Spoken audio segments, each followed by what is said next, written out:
When God was talking to Abraham, the father of the Jewish nation, he said to Abraham, I'm making you this promise. I will bless those who bless you, Abraham, father of the Jewish people, and I will curse those who curse you. Listen to that verse. I will bless those who bless you. And we moved the capital of Israel to Jerusalem.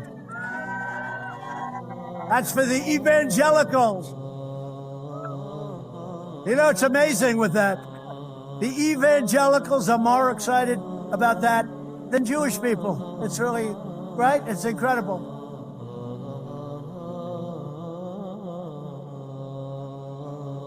Growing up in Sunday school, I was taught from the Bible, those who bless Israel will be blessed, and those who curse Israel will be cursed. And from my perspective, I want to be on the blessing side of things. Of those who bless the government of Israel? Those who bless Israel is what it says. It doesn't say the government of, it says the nation of Israel. So that's in the Bible. As a Christian, I believe that. Where is that? I can find it to you. I don't have the scripture off the tip of my... You pull out the phone and use the... It's in Genesis. So you're quoting a Bible phrase. You don't have context for it and you don't know where in the Bible it is, but that's like your theology? I'm confused. What does that even mean? Tucker. I'm a Christian. I want to know what you're talking about. Okay. Where does my support for Israel come from? Number one, because biblically we're commanded to support Israel. But number two... Hold on. I'm not holding on. Hold on. You're a senator, and now you're throwing out theology, and I am a Christian, and I am allowed to weigh in on this. We are commanded as Christians to support the government of Israel? We are commanded to support Israel. And what does that mean, Israel? We're told those who bless Israel will be blessed. But what? Hold on. Define Israel. This is important. Are you kidding? This is a majority Christian country. Define Israel? Do you not know what Israel is? That would be the country you've asked like 49 questions about. So that's what Genesis, that's what God is talking about. The nation of Israel, yes. So is that the current borders, the current leadership? He's talking about the political entity called Israel? He's talking about the nation of Israel. Yeah, nations exist, and he's discussing a nation. A nation was the people of Israel. Is the nation They're the God's descendants of referring Abraham. to in Genesis, is that the same as the country run by Benjamin Netanyahu right now? Someone like Ted Cruz, Senator Cruz, is saying and doing what he's doing because he's following a Christianity that is not the Christianity of the Holy Land. It's not the Christianity of a Catholic or an Orthodox or a traditional Christian. It's a heretical belief. What is Christian Zionism? Mm-hmm. As far as I understand it, they believe in the idea of the rapture. They believe that it's sort of this cruel bargain they have going with Israel. Because basically what they say, that they're going to be swooped up into heaven, right? And then there's going to be a 1,000-year kingdom. And then there'll be the end of the world and the judgment by Christ, and he'll come back. This is a false, it was condemned as a heresy in 381, because basically there is no 1,000-year millennium to come, no 1,000-year period. The end, we are in that time period now. And so it's a false belief there. بسم الله الرحمن الرحيم وبه نستعين.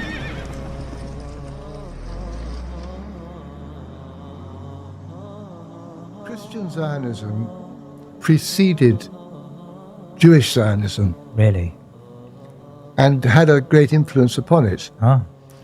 Christian Zionism came out of Protestant sects. Yeah.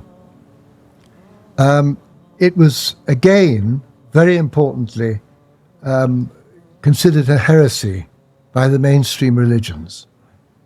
So again, it's another aberrational creation. So mainstream Anglicanism would not have Roman Catholicism, right? The Russian Orthodox, right. the Greek Orthodox, the Anglican Church, certainly at the time, and most Protestant churches as well. I mean, it was a marginal thing. Really. But it basically believes, this is its absurd belief. It believes that all the Jews have to be put back into Israel in order for the second coming to take place. Second coming of Jesus Christ to take place. Okay. This is their belief. And it is a Protestant misreading of the Gospels, of the Bible.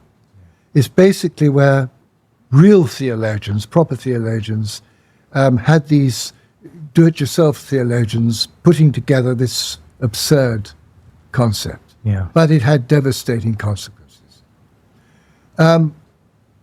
It became very fashionable amongst certain members of the aristocracy during the 19th century. Yeah. Because the aristocracies love eccentric things, you know? This is a part of their entertainment. And several of the prime ministers played with it. And that and the concept of a land without people for a people without land actually comes out of Christian Zionism. And so one of the people who became a Christian Zionist was Lord Salisbury? No, the one of the Declaration. Balfour. So Balfour was Prime Minister at the beginning of the 20th century. Yeah. He brought in the most draconian Alhamdulillah. immigration laws. نحمده ونستعينه ونستغفره ونتوب إليه ونعوذ بالله من شرور أنفسنا ومن سيئات أعمالنا من يهده الله فلا مضل له ومن يضلل فلا هادي له وأشهد أن لا إله إلا الله وحده لا شريك له وأشهد أن محمدا عبده ورسوله صلى الله عليه وعلى آله وصحبه وسلم وبعد. Somebody might say that, for instance, that the Christians have been known throughout history, I mean even until recent times, like in Germany in World War II, to persecute the Jews. So how is it that they are standing side by side with the Jews? We all know that all three religions, the Jews, Christians, and Muslims, believe that the final battle of history will occur, and in that final battle of history, its religion will become victorious over the earth, and all other religions will be wiped out. And that the leader of this great final battle will be a leader which is not like other leaders which we are used to, but he will be a special leader. He will be divinely supported and aided, and that his name is the Messiah, Al-Messiah. And so therefore, as Ibn al-Qayyim says, the three nations all await an expected one who will come forth from the end of time. All three groups of people wait this expected one. For each religion was promised this individual. In each scripture you find this. And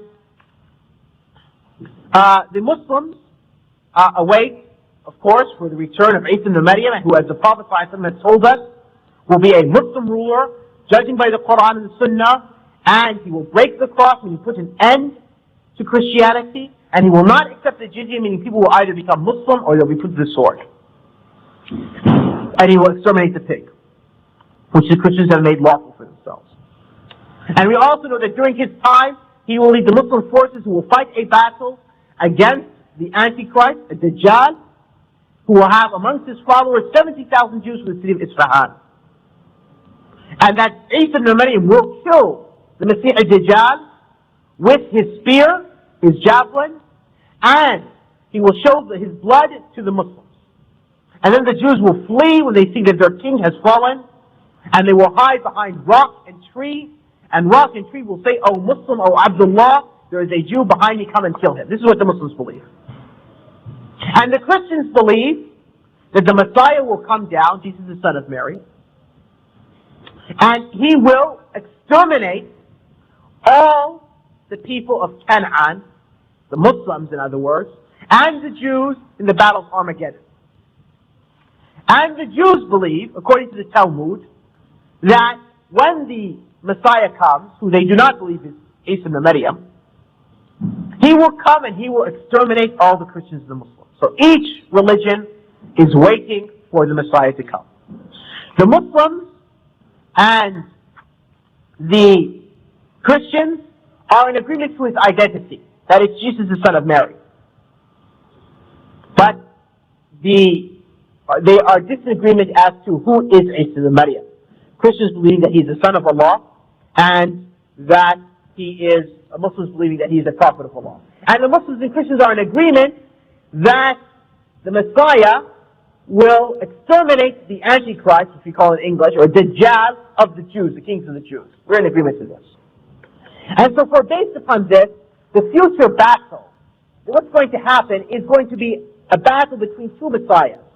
One of them, the Antichrist, whom the Jews believe in and call, listen to this very carefully, they call him, according to the Bible, he is known as the Prince of Peace.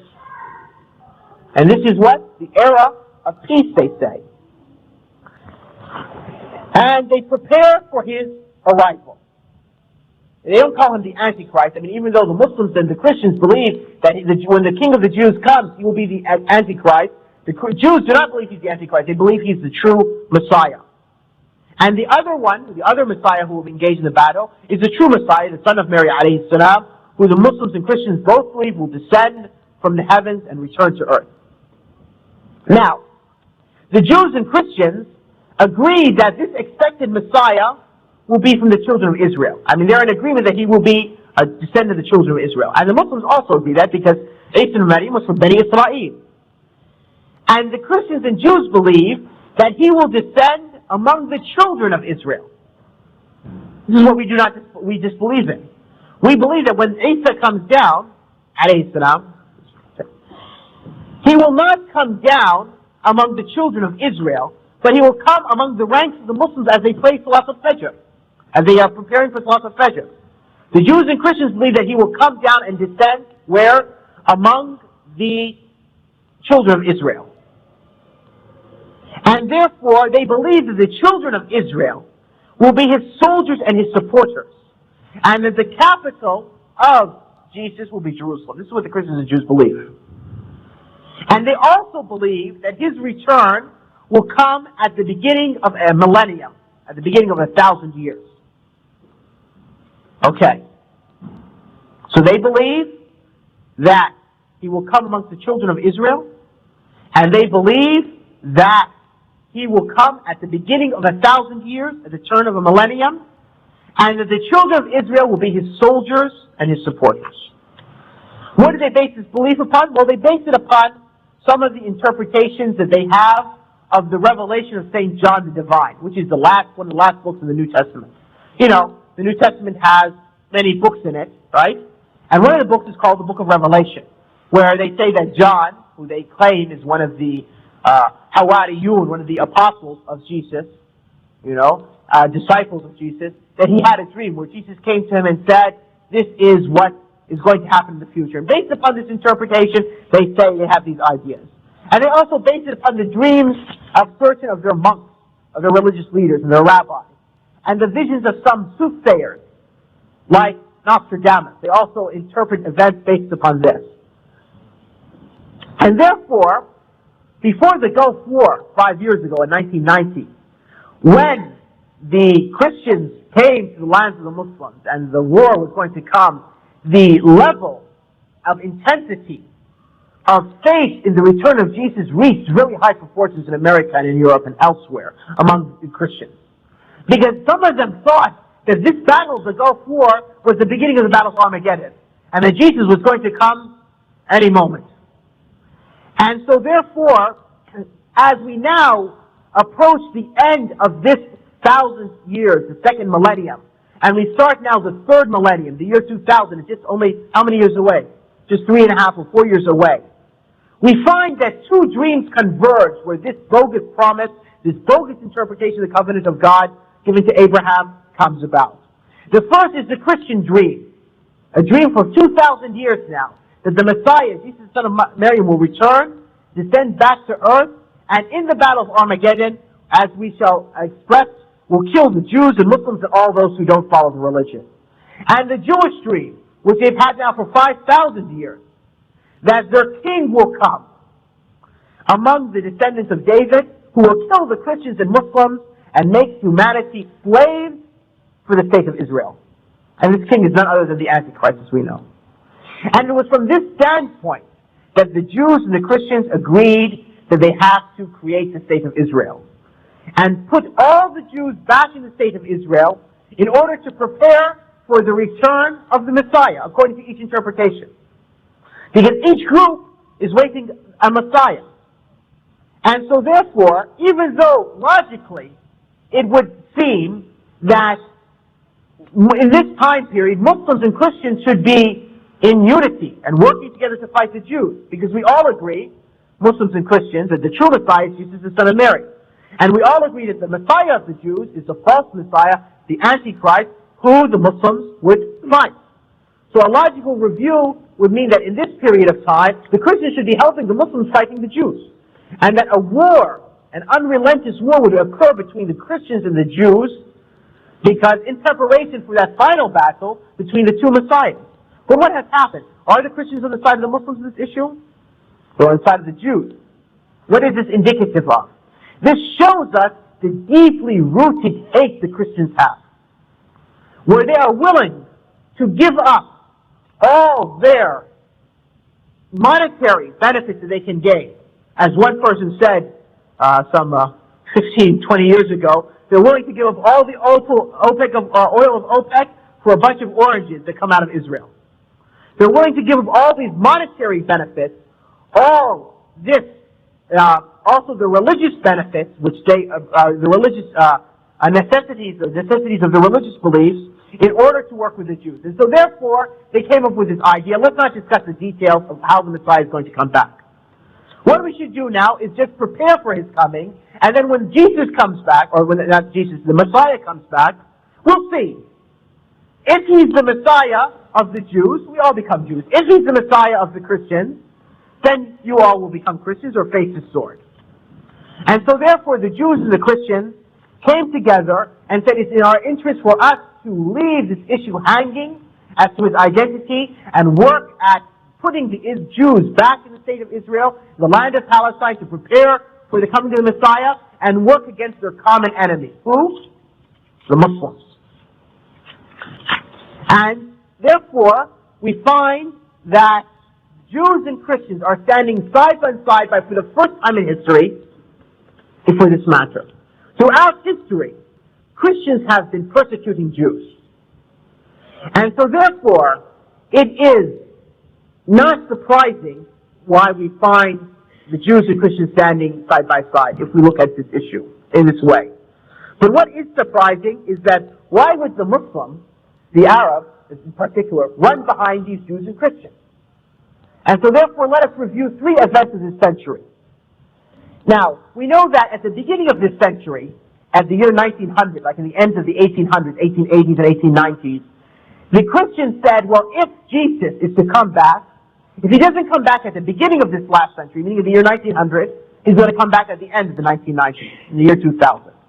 And so therefore, in the end of the 1800s, there was a great movement for the return of Jesus. Among one of these groups that occurred during this time were the Jehovah's Witnesses, which thought that Jesus was going to come back in the first part of this century. And so therefore, a conspiracy to put the Jews in the state of Israel and to prepare for the Messiah to create in Israel occurred. The first event was World War I, which among its aims and consequences was that the Uthmani state, the Khilafah, would be dismembered, and that they would put an end to this Khilafah, which even though the Khilafah at that time, I mean by the time of World War I, was basically figurative in meaning, and most of the Muslim lands were under the rules of either direct or indirect rule of the colonies to the Western powers, and the Khilafah had reached certain weakness, which was unable to really last much longer. However, though, it resembled a symbol in the minds of Muslims of Muslim unity. And it was just that psychological symbol. So this was one of their aims. And in fact, in the papers, if you go to any library, especially for those brothers in college, you can open up your old papers from the year 1914, 1915, 1916, these years of World War I, and look at the headlines written like the London Times concerning World War I and what they were saying about how the Khilafah must end. This is, in the newspapers you'll find. And the slogan in England in those days was, "The Turk must go." In other words, the Uthmani Khilafah must come out, must go, must put to an end. They used to say, "The Turk must go." This was the war slogan of World War I, because the Uthmanis were Turkish, as we all know. And also, part of the aims, or one of the results of World War I, was the declaration that the Jews had a right to establish a homeland in Israel, what was known as the Balfour Declaration. And that is because when the final Uthmani Khalifa, Sultan Abdul Hamid, refused to accept the Jewish bride by Theodor Herzl in the end of the 1800s, Theodor Herzl came to the Uthmanis and said, listen, we'll buy from you Palestine. Give you all the gold you want. Give us Palestine.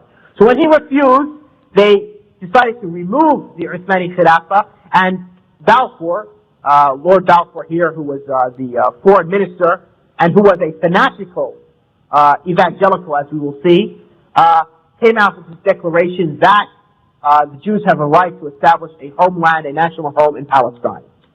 Now, what was the position of the Muslims during this time? The Muslims decided to follow Lawrence of Arabia, galloping in the desert of Arabia to fight their brethren, the Uthmanis, the Turks, and through the armies of the Arabs, they allowed the British to take over Palestine and take over Syria and take over Iraq by fighting, the Muslims being turned to fight against the Uthmanis. And when Lord Allenby, the general of the British forces in the Middle East, entered into Jerusalem, he went to Mount of Olives, which is a hill in Jerusalem where Jesus gave his Sermon on the Mount, the very famous khutbah, which is in the Testament and so forth. And he planted his flag on the Mount of Olives, the Union Jack, and said, only now have the Crusades come to an end. Only now the Crusades have come to an end. What occurred during this time? Then we find that also Woodrow Wilson, the American president, comes up with the idea of a League of Nations, where they would rule these different lands of the Muslim world and split it up into small countries, and we have now the nationalism which we are suffering from. What was the second event that occurred this century? Second major event was World War II. And World War II occurred also a number of matters. In World War II we find that Nazism, which the Germans adopted, and which was a direct challenge to the Jewish Zionism, was defeated. And communism, Russian communism, was glorified because the Russians were one of the allies. A country, a state, which was established by the Jews, because most of the founders of communism were Jews, like Marx and Lenin and Engels, and which glorifies Jewish beliefs. Communism has many beliefs which are drawn from Judaism. And again, the Muslims were deceived by the promises of the West and returned to fighting on the side and becoming soldiers for the West. Indeed, one fatwa was given that the British, the British at that time, of course, were ruling India. It was before India was partitioned and had its independence. And the British were also ruling Egypt, because before Egypt's independence. And the Germans were also in Africa. And a great battle occurred, called the Battle of Alamein, where the Germans fought the British in Egypt. Okay. Now the British needed soldiers, so they brought many Muslims from India to fight in their ranks. And they also brought with them shuyukh, to give them a fatwa that to fight the Germans was, what? Jihad in the path of Allah. And so again, the Muslims were duped and confused into believing that to fight the Germans was jihad in the path of Allah. Not to say, this does not mean, that to fight with the Germans is jihad. But the point is that this is a war between Christian powers. What does it have to do with the Muslims being on any side, much less being jihad in the path of Allah? And then, of course, we find afterwards, after the end or before the conclusion of World War II, we find the Declaration of the United Nations and its charter in San Francisco, and the slogan that the right of each people to have self-determination and the rights of every people to have the freedoms of human rights, all these slogans which the West still mimics today, and through it control the populations of the earth through these hypocritical slogans. What was the third event that happened this century?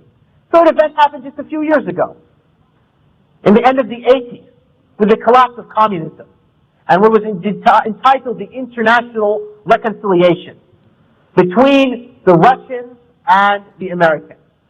After World War II, the world was divided into two camps of people. The Eastern Bloc, which was based upon a dictatorial communism, and they had satellites throughout the world, countries which followed them, and you had the Western Bloc, which is based upon liberalism and secularism, the West, led by America. And it existed between both blocs something which was called a Cold War, which at times became real war. And they fought in many different places around the world. You had the crisis in Cuba in the 60s. You had the battles in Angola. You had the Vietnam conflict. You had the Middle East conflict. You had the battle in Afghanistan. These were all different battles that occurred between these people, and Korea before that in the 50s, between these two blocs in different parts of the world. But with the collapse of communism, when it was decided that communism was to come to an end, that the role for communism was to come to an end, communism, the Christians quickly, all of a sudden, returned back to the old Western Christian camp. And the international reconciliation occurred when the first meeting between Reagan and Gorbachev in Malta in the 80s. And since that time, what has happened? What was the old Eastern Bloc, the Russians, who are now Orthodox Christians, all of a sudden, overnight, become Orthodox Christians, and the West has become a single stick to clobber the Muslims. And therefore you find now an issue which is happening this day in Chechnya, where 10 years ago, or not even 10 years ago, maybe 8 years ago or less, when the Russians were fighting the Muslims in Afghanistan, before the international reconciliation, before the New World Order, the American government, the Europeans, were assisting the Mujahideen to fight the Russians. And now in Chechnya, the West, through the IMF, is giving billions of dollars in loans, interest-free loans or low-interest loans, extended loans, to the Russians, in other words, in order to actually finance the war against the Muslims in the Caucasus. And so therefore, they have become now a single stick to clobber the Muslims. And the same thing we saw in Bosnia, where the Russians were sending volunteers to fight with the Serbians. They were sending oil and resources and money to the Serbians, and yet the West was holding the hands of the Muslims so the Muslims could not aid their brethren in Bosnia. And the slaughter that occurred in Bosnia is well known.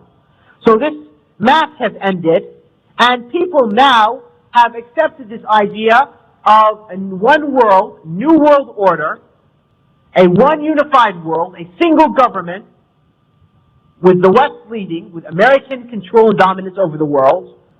And what has happened? The peace process has grown out of this. And so you have now this big heavy stick to smash the head of any Muslim who's going to stand up. And the doors of, after the international reconciliation, the Jews of Eastern Europe, which was the greatest Jewish population after America, all migrated, all these Russian Jews and Eastern European Jewry came to Israel to become soldiers and indoctrinated for the battle against the Muslims. And the Jewish finance houses of New York and London and elsewhere to control the wealth of the Muslims, especially the oil wealth, through the peace process, by which the Arabs and the Muslims will become, in the third world, slave laborers for the Jewish finance houses and the Jewish economy, world-driven economy of Western companies and so forth. This is exactly what's happening now. Go to Malaysia, go to Bangladesh. You find these massive Western companies now moving to these lands. Why? Because they want to help Muslim economies? No, because they want your cheap labor. So you go now to Bangladesh, you go down to Malaysia, perhaps even the sneakers that most of you brothers are wearing were produced in Malaysia or in Indonesia, where you find Muslim women working basically in slave conditions, 12, 14, 16 hours a day for maybe less than $1 a day to make shoes, which they make the money off and then they sell back to us, as we are the consumers. We are their laborers. We toil all day long to produce the product for them, and then they take that product and sell it back to us again. Now, so in order to facilitate the world conditions, it's necessary for the West, it was necessary for them to destroy any single military might in the Islamic world. And so therefore the Gulf War occurred. Not because the Gulf War occurred, because the Iraqi government, a unbelieving apostate government, is going to give victory to Islam. But the military might which was developed there might one day be inherited by the Muslims. I mean, one day it's conceivable that the Muslims would change the situation in Iraq, and then all that military might and expertise and technological expertise, right, would be Muslim powers. Because those people, even though now they're being ruled by an unbelieving regime, and it's a regime which is a butcher regime and so forth, but nonetheless the people in their essence are Muslims. We saw this in Bosnia. The Bosnians were underneath communist rule for, 50, 60, 70 years. They knew nothing of Islam. I mean, Bosnians were just Muslims because they were just Muslims, that's all. His name was Muhammad instead of his name being, I don't know what Bosnian name is, his Serb name. Huh? Harris or whatever. Not a Harris, no, Mikhailovich or something like that, So the point is that, his name was, Muhammadovich instead of Mikhailovich or something like that. That's why he was a Muslim. And so when the Serbs were killing them, they had no idea why they were being killed. They said, you're our neighbors and we marry you, we all drink beer together, what's the big deal? But what happened within a few years? The Bosnians started to return to Islam. You now find in Sarajevo and different cities in Bosnia, women wearing hijab, some even women wearing niqab. So the Muslim peoples, even though they are ignorant of their religion, when they have the opportunity to be taught and dawah to be given to them, they return unto Allah. There is still good present in the hearts of the Muslims.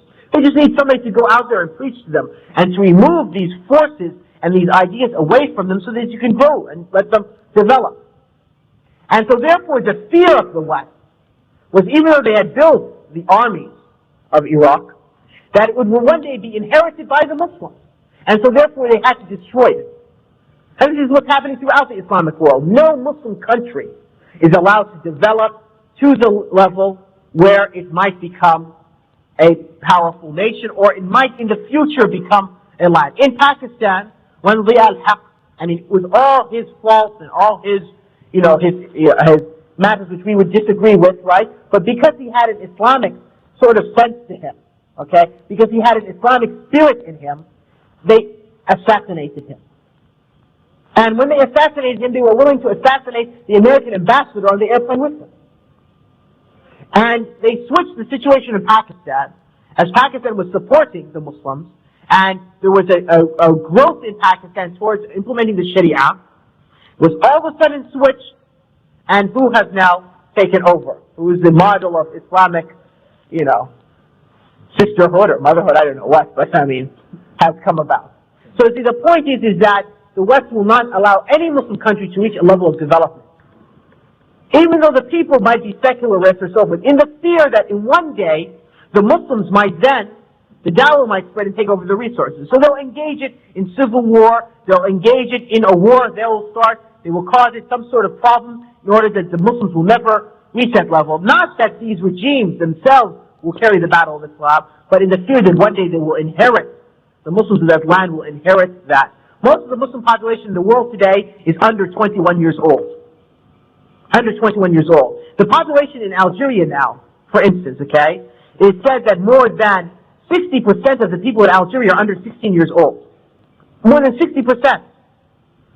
If more than 60% of a country is under 16 years old, if you had Islamic schools, within one generation, those will be the Muslims that you need.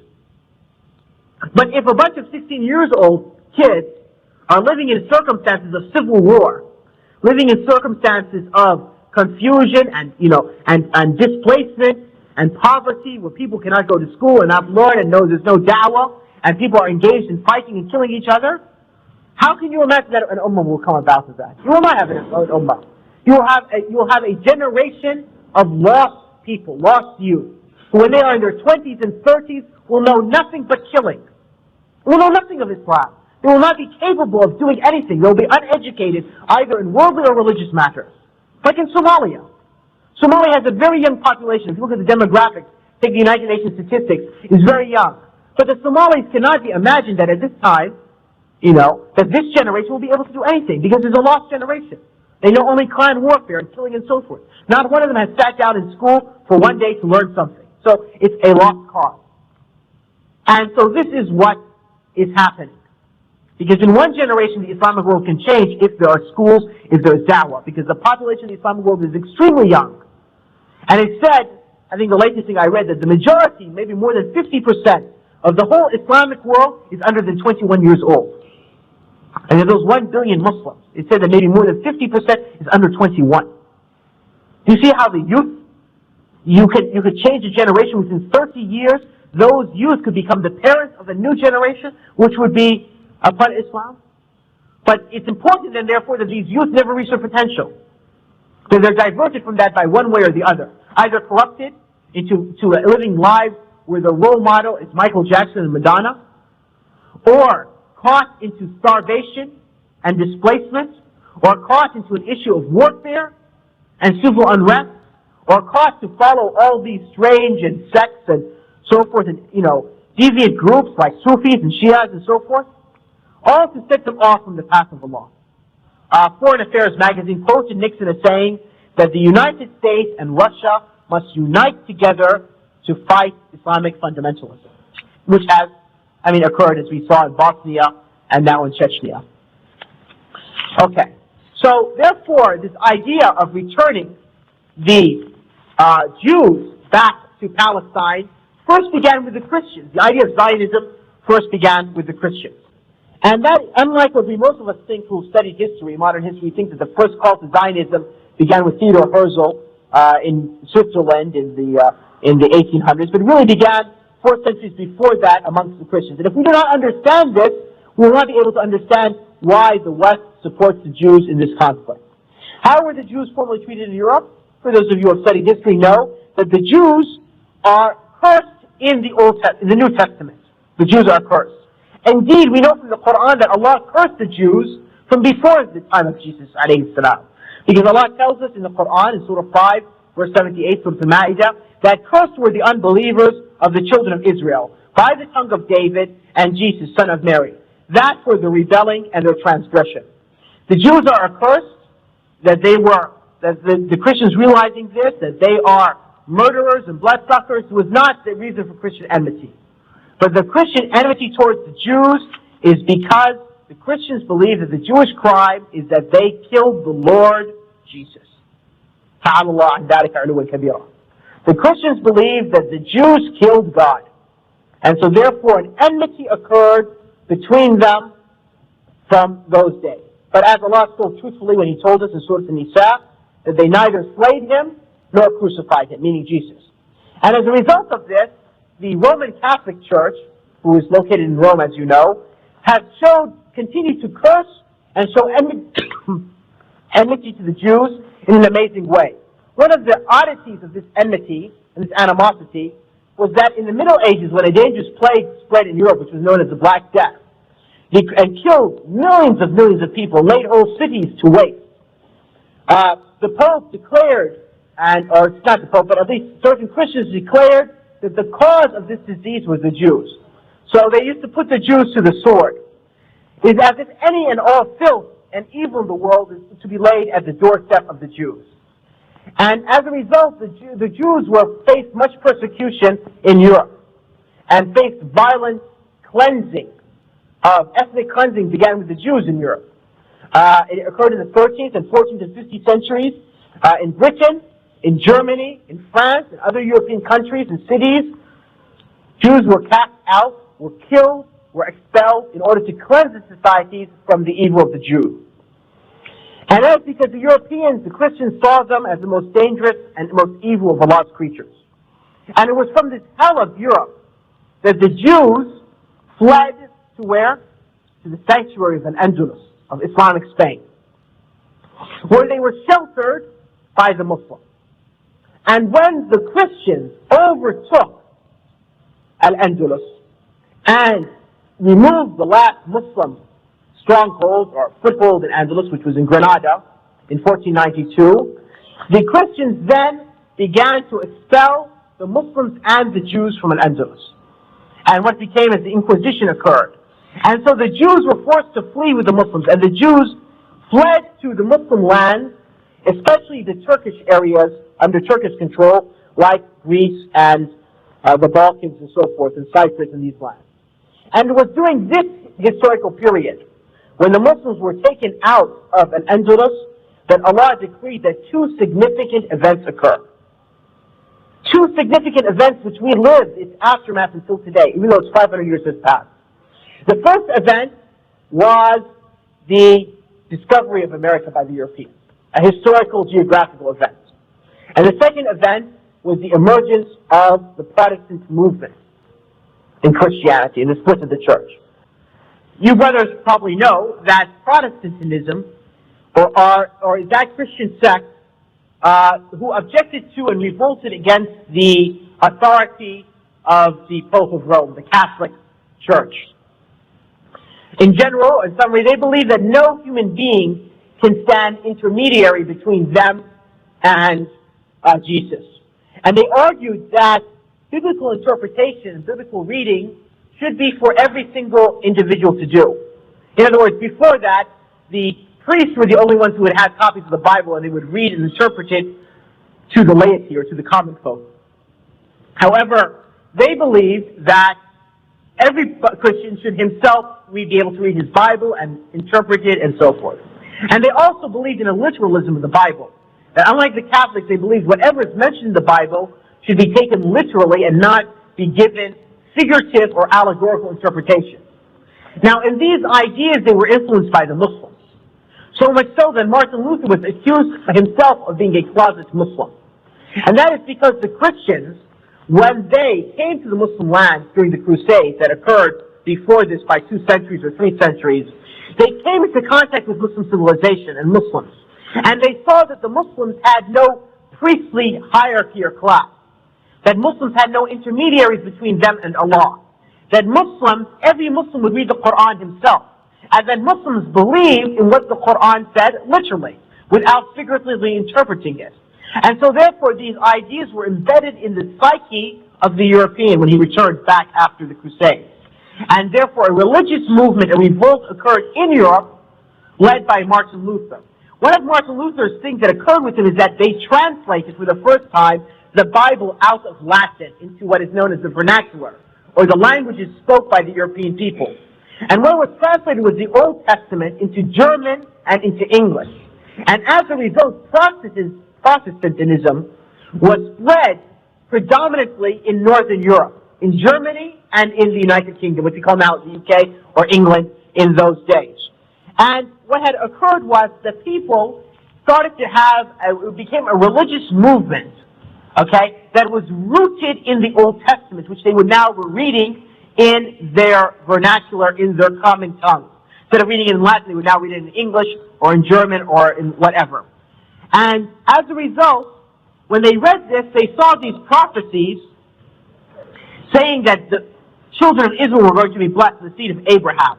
And they also felt that because the Messiah had to return among the children of Israel, they thought that in order to bring back the Messiah, they had to bring the Jew into the Holy Land. And so therefore, Christian-Jewish relations changed for the first time in history.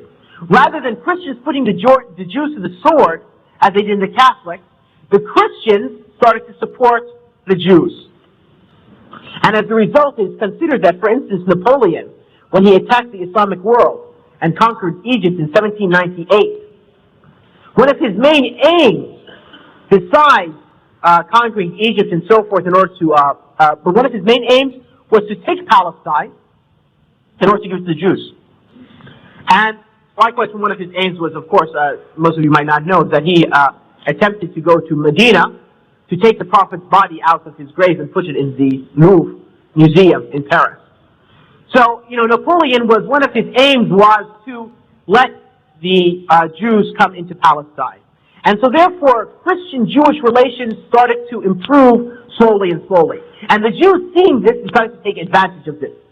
And so they started to support Protestantism. Because the Jews, when they were under Catholic rule, were forced to live in ghettos, they were put to the sword, they were persecuted. But now the Christians are coming, a Christian sect says that, look, we need to be kind to the Jews, and we need to take care of them and move them to Palestine so the Messiah can come back. And also the enmity that occurred between the Christians fighting themselves, the Jews found in this a respite. Because now the Christian was putting sword against Christian, instead of putting the sword against the Jew. And so therefore the Jews start to support the Protestant movement with all their money and their machinations, their plotting. And many Jews entered into this movement and helped it spread. And slowly these ideas spread from Protestantism until it reached the other Christian sects. And as a result, Europe in the centuries following the fall of Muslim Spain, in the 16th and 17th centuries, witnessed a sectarian strife of killing between Protestant and Catholic, which the vestiges of this war is still witnessed in the end of Europe, in the border, the final outer extreme of Europe, where in Ireland. You see, I mean, this battle of Catholic against Protestant in the heart of Europe came to an end, right? But the vestiges of this battle is still at the periphery of Europe, in Northern Ireland. So as a result, the Protestants, being slaughtered by the Catholics, were forced to flee. And where did they decide to flee to? The New World. And they came to the New World with a religious belief rooted in the Old Testament. And that's why the first Americans, Europeans to come to the United States were known as who? The Pilgrims. What was the other name for them? They're called because of the P also. Huh? Protestants or Protestants? I know. Puritans. Right? The Puritans, the strong Christians, you know. And if you see any of those movies or documentaries or something like this, they came in there. Massachusetts, right? Most liberal state now in the United States, 400 years ago was the most severely religious state in the United States. Most severely religious area where they applied the law of Moses and so forth. So, this new religious thing, and they thought that the Christians, the Protestants, when they came from England and from Germany into North America, they thought that their coming to North America was like the children of Israel, leaving the persecution of Moses and going to the Holy Land. So when they came to America, to this wilderness, they started to name the cities of America that they lived and they formed according to names of biblical cities. And that's why, for instance, myself and Brother Idris, we live maybe about 20 or 30 miles from Damascus. Not Damascus, Syria, but Damascus, Maryland. And so forth. Throughout the United States, you find, cities and places mentioned which are taken from biblical names, because this is what they did when they were forming these cities.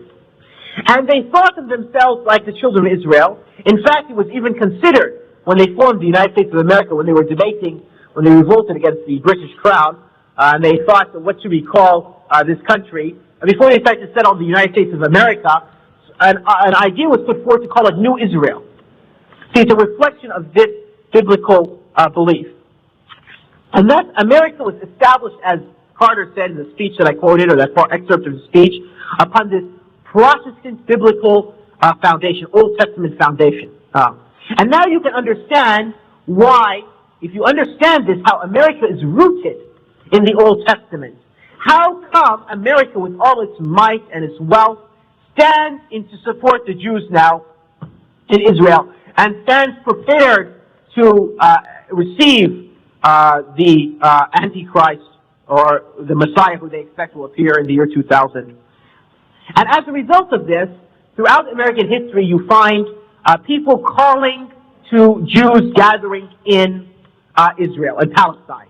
Among these was a person named William Eugene Blackstone, who was born in the year 1841. I mean, almost 107 years before the foundation of the State of Israel. And he wasn't a Jew, but he was a Methodist Christian, and he wrote a book called Jesus is Coming. Jesus is Coming. This book was translated into 48 languages, including Hebrew, and sold over 1 million copies. In fact, in the last century, it was the most widely read book in the West, after, the Bible. And in this book, his idea, if we were to summarize, is about 100 pages, that we must gather all the children of Israel to, all the Jews, to the children, to Palestine, to prepare for the Messiah, because he was born in 1841, and he thought in the year 1900 Jesus was going to come. So we have to prepare for this. And likewise, what he did was he got a petition together, where it was signed by 413 prominent Americans, congressmen, judges, lawyers, and so forth. And they were presented it to Benjamin Harrison, who was the president at that time, petitioning him to use his good offices and influence, what they said, to achieve Jewish claims to Palestine. And this was given to Benjamin Harrison in the year 1891. Okay. At this time in England, the other Protestant, bastion, we found that during Victorian rule, Queen Victoria's rule, the British established something called the Palestine Exploration Fund. And this Palestine Exploration Fund, or the PEF in short, the patron of it was the Archbishop of Canterbury, who, as you all know, is the leading bishop of Protestant British tradition. And the purpose of this fund was to discover the Promised Land and its boundaries and landmarks in the Torah. And then we find at the turn of the century, we come to the next great or next individual, prominent individual, is Balfour, who his niece in his bibliography or in his biography mentioned that he had a faith deeply rooted in the Torah, and that he would read the Bible on a daily basis and believed in it literally.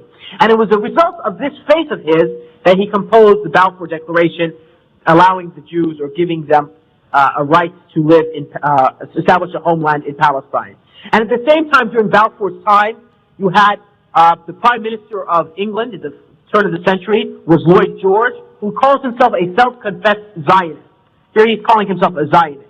And he proclaimed his belief that it was necessary for the Jews to gather into Palestine in order for the Messiah to come back. And that's why at the beginning of the century, the British were the ones who were assisting the Jews to gather into Palestine. It was the British who took Palestine, and it was the British who declared the Balfour Declaration, and it was the British who set up the Jews in Palestine. And there are other evidences, which are too many to quote at this time. A book which was written by a lady called Regina Sharif and was printed here in the United Kingdom in London. It's called Non-Jewish Zionism. She covers 4 centuries, showing through the poetry and the writings, the intellectual writings of Christian Europe, supporting the idea, and Regina Sharif is not a Muslim, I mean her name is, she's a Christian, I think a Palestinian Christian, supporting that how the Christians believed it was necessary for the Jews to be in Palestine in order for the Messiah to come, and they were working on this from the 14th and 15th and 16th century until they finally were able to achieve it in this century. Indeed, Chaim Weizmann, the first Jewish prime minister, said that from the main reasons the Jews were able to win the Balfour Declaration from England to establish a national Jewish homeland was the influence of the Torah on British sentiment, on the common Britisher. And at this time we find also in America, when the British were doing this, the American president was Woodrow Wilson, who we talked about earlier, we mentioned him earlier. When Wilson had the opportunity, came to the League of Nations to establish a homeland for the Jews in Israel, he said, and I quote, "To think that I, the son of the mass," meaning the mass is the church, the son of the church, should be able to restore the Holy Land to its people. He thought this was a divine mission for him, that he was able to restore the Holy Land to its people, meaning the Jews. And he was a Presbyterian, and the word mass is a Presbyterian term used for the church. And about Wilson, Regina Sharif mentions that it was his commitment to Zionism was very deep, and this was due to his Christian Zionist ideology, to the degree that he was so blinded by his Christian fanatical beliefs to the moral, political, and religious consequences of allowing the Jews to be in Palestine. In fact, among the ludicrous oddities is that President Wilson, when asked one time at the White House how many Jews he thought were in the world, he said 100 million Jews. And he said it's a shame that there's 100 million people who wouldn't have their own country. Even though the Jews at that time, their numbers didn't surpass 10 million. But you see how the Jews were able to indoctrinate them. Because the message in the Bible says that their numbers will be as the dust of the earth. So here you have the president of the most educated nation of the world thinking there are 100 million Jews in the world who don't have a country when their numbers weren't even more than 10 million. Also during this time, right after World War I, you had the chairman of the Foreign Relations Committee in the United States Congress, an individual by the name of Henry Cabot Lodge, who in 1922, during a speech in Boston, he made the following remark. In 1922, he says, "It seems to me that it's entirely becoming," I mean, it's very good, "and commendable that the Jewish people in all portions of the world should desire to have a national home for such members of their race as wish to return to the country which was the cradle of their race and where they lived and labored for several thousand years." In other words, he's saying it's very good to see that the Jews have their national home, which they were for 1,000 years before. Then he says this, and this is the important point. I never should accept in patience the thought that Jerusalem and Palestine should be under the control of the Mohammedans, meaning the Muslims. 16 years before the creation of Israel, Henry Cabot Lodge, the head of the Foreign Relations Committee of the United States Congress, said, I cannot accept the idea that Jerusalem and Palestine is going to remain in the control of the Muslims. Because, after World War I, right, when he's speaking after World War I, 6 years or 4 years after World War I, Palestine was taken from the control of the Ottoman Muslims, right, and put under British control, mandate. So he's saying, but I cannot see it ever. I cannot have myself stand there to see it, that Palestine returns back to the Muslims and Jerusalem in particular. This is to show us that the Christians believed before the Jews that the Jews should be in Palestine. In fact, when Theodor Herzl first came up with the idea that the Jews should go to Palestine, most of the Jews in the world rejected the idea. Because many Jews believe, and you will find many Orthodox Jewish rabbis in America and elsewhere, believe that this is an indication of their end. That they know that from their scriptures, that once the Jews all gather in Palestine, the Messiah will come and they'll be slaughtered, and they will come to their end. So for this reason, some Orthodox Jews do not want to see the state of Israel, and they are against it. Because they see this as an indication of that their end has come close. أقول قولي هذا واستغفر الله لي ولكم سبحانك اللهم وبحمدك أشهد أن لا إله إلا أنت أستغفرك وأتوب إليك